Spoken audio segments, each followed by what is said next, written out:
Hello, beautiful people. I hope you are having a great day. Welcome back to my channel where we speak about everything baking.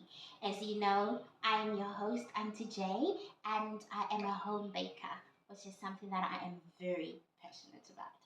Today, I thought that we could discuss or we could talk about the basic tools that you need, as a beginner baker, the basic things that you can have for yourself to help you get started on your journey. Um, the nice thing I like about this is that, it doesn't need you to spend so much money on it. You can be able to have everything that I'm going to show you now. I think you can be able to have all of it for under 200 rand if you know exactly where to go. Anyway, without further ado, let's get started. All right.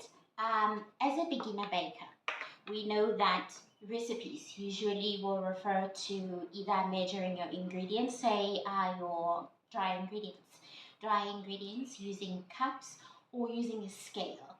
If you don't have a scale, and in the beginning, while you're getting yourself used to how it works, how the baking feels, the ingredients that we use, and knowing all of that, you can use the cups for yourself. You can start with that. I definitely started with that. So they look like this, the measuring cups. This is what they look like when you buy them.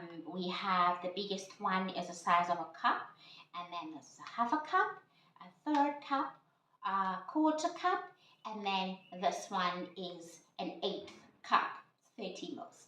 So each cup will show you, it writes there in the sizes of what cup it is, and it also gives you in milliliters how much that is. Your measuring spoons, they look like this. Now, they also are arranged like that. So the biggest one is a tablespoon, half a tablespoon, teaspoon, half a teaspoon, and then a quarter teaspoon. They come very useful. Most of the recipes will ask you for these measurements, so they make your journey as a beginner baker much easier. Then a whisk, a hand whisk. A hand whisk is amazing. I started working with a hand mix when I started in the beginning. Either a hand mix or your own hands. When you're baking for your family at home, you can always go on and do with your own hands. With the hands, the nice thing is you also get to feel the texture in your hands. Now, the whisk, I have two types here. I have this one. I use this one, and then there is also the wire one.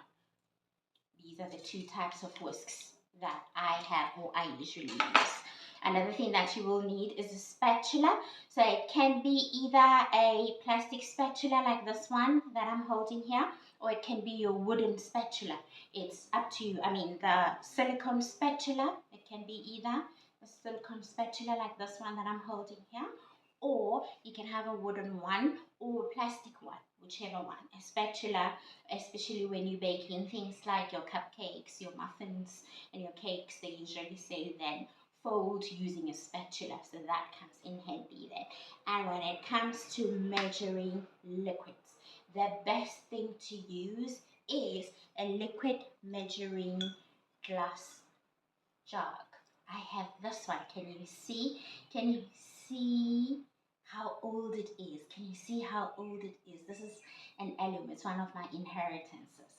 So you will see that with the glass measuring jug, it will show you the measurements there on the side of your liquids. Then when you pour in your liquids, you'll put it obviously on a flat surface, stable surface, and then you can pour in and check where according to your recipe, the measurement that you need. Well, as I mentioned, when you're baking for your family at home using your hands, you will need to remember to wash your hands, because your hands will need to be clean to ensure that you're going to get the best out of what you're making for your loved ones or even for yourself.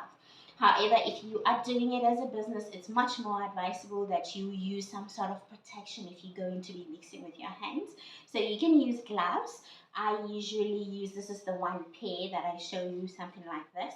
I usually use either the latex gloves, or I use the plastic gloves. So you can use any gloves that also doesn't have or won't transfer any colors or poison onto your baked goods. And that is, oh, wait. The last thing that you will need is a mixing bowl.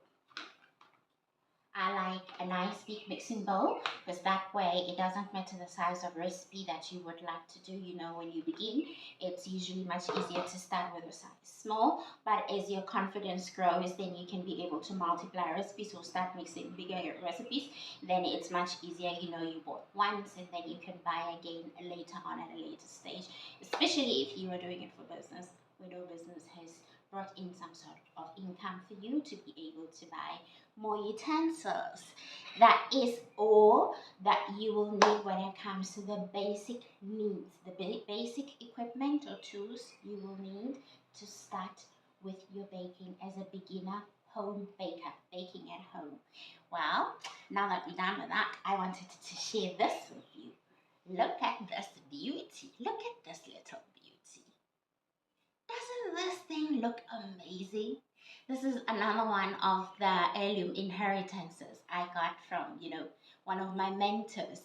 This is a tablespoon. Look at it. I think it makes me feel so vintage. I love it. I love it. Anyway, that is all I have for you today.